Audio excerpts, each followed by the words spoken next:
It's all a little bit harsh on the Sussexes, or are the creators of South Park right to expose the hypocrisy? Joining me now to discuss this is royal biographer, it's Angela Levin.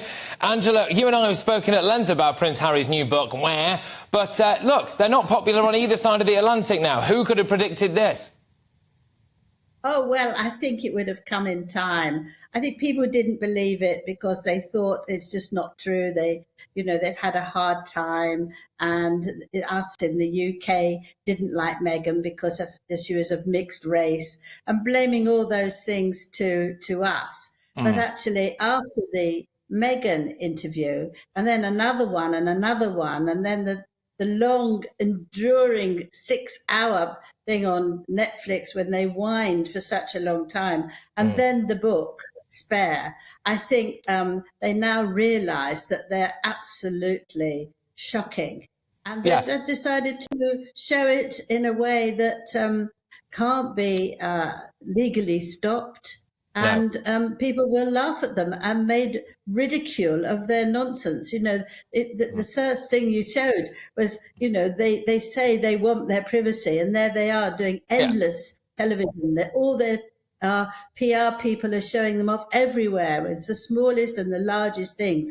And they're not taking, they want to be, save the world, but they go on planes. There's so many things that this programme shows that it's brilliant, really. Satire is a wonderful thing, Angela. It is a beautiful way of exposing truths and points in a way that people like you and I maybe are unable to do. And they've hit the absolute nail on the head when it comes to this and exposing the hypocrisy. What I do find interesting, though, is that Meghan and Harry decided to essentially blame a lot of the issues that they've faced here, I would argue of their own making, of course, but that they faced here, on the fact that we're all horrible little racists, certainly in post-Brexit Britain.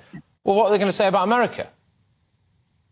Well, I think they're going to be really, really shocked. I mean, they're investigating at the moment about taking legislation but they can't do that because the First Amendment says you can't do that to a public figure. So they've had it, really. I think Harry will be going to decline with depression, and Meghan will continue to ignore it and just move on. I think we've seen that when things are difficult for her, she just steps back for a bit and then moves on as if nothing's ever happened. One of the things that this South Park episode alluded to, there was a scene in it where Harry is, or the particular prince in that, was stood next to her and he's talking to her, and he opens her head and realises that there's nothing inside her. And I think the insinuation there is that actually there's something quite vacuous about that character that bore a striking resemblance to Meghan. Your views on that?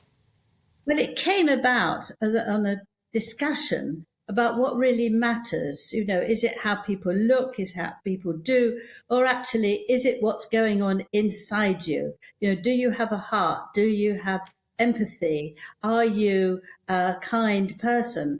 And this particular individual, who looks extraordinarily like Harry, opens her mouth, enormous mouth, and looks right in and can see that there's absolutely nothing there. It's totally hollow. I think that is a very, very difficult symptom for them to take.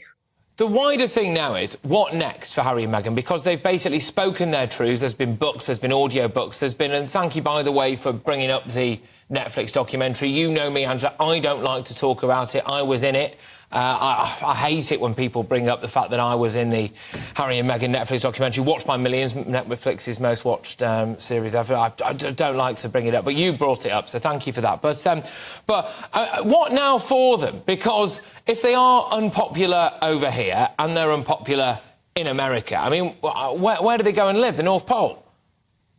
Well, there was a rumour that they were going to start again in Africa, change their whole way. Can't alienate another continent. I didn't believe that for a second. But the cartoon actually did show them on their secret world tour, telling everybody not to look at them. And they actually did it with animals, and all the animals ran away. So, I mean, maybe there's a hint that they're going to sort of try and look after animals that were dying. But the other thing is that I think that they've just going to do things for Netflix that are romantic stories. They're not going to blame everybody or talk about themselves. They're going to do romantic stories. I think they will be yuck, but we'll have to wait and see. They've still got to deal with it.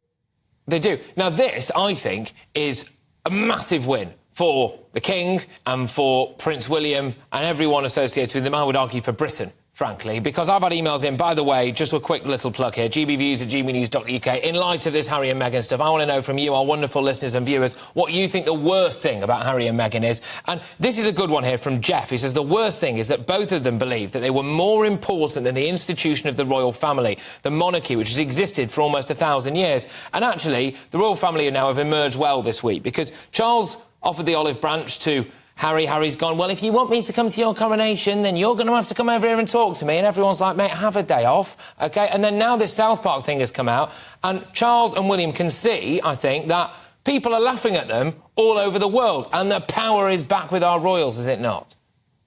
Yes, I think so. But there's also another comment that Harry said that he didn't blame himself for anything that was in the book. He was very proud of it. He was pleased with it.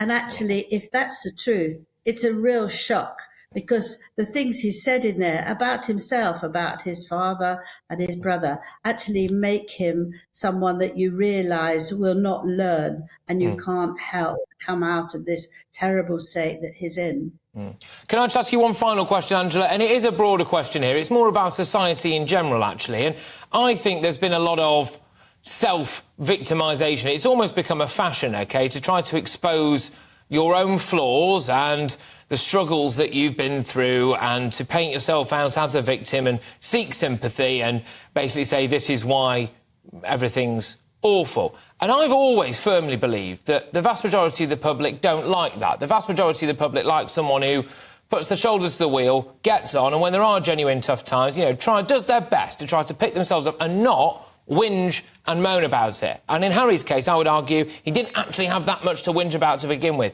Do you think this could be a signal now for people to, frankly, stop moaning and start cracking on a bit? Well, you know, they said that he was an influencer and Meghan was an influencer, but I hope that people don't take that up. I think it will be a very hard journey back. But I think that the Queen was right when she said don't complain and don't explain, because this means you have a stiff upper lip. It doesn't have to be a totally unmovable stiff upper lip, but you have to be a bit courageous. It's the same things how they're stopping nursery rhymes, they're stopping children's stories. Everything's got to be protected because they're all sort of so delicate. Not at all. You have to bring people up with a bit of difficulty and make things hard for them so that they learn to grow and are decent human beings who can cope. You can't cope if you're a victim. You've got to be strong and take things as they come. To be fair, if I was a victim with a whopping great big trust fund and a palace to fall back on, I think I would cope just fine. But Angela, thank you very, very much. As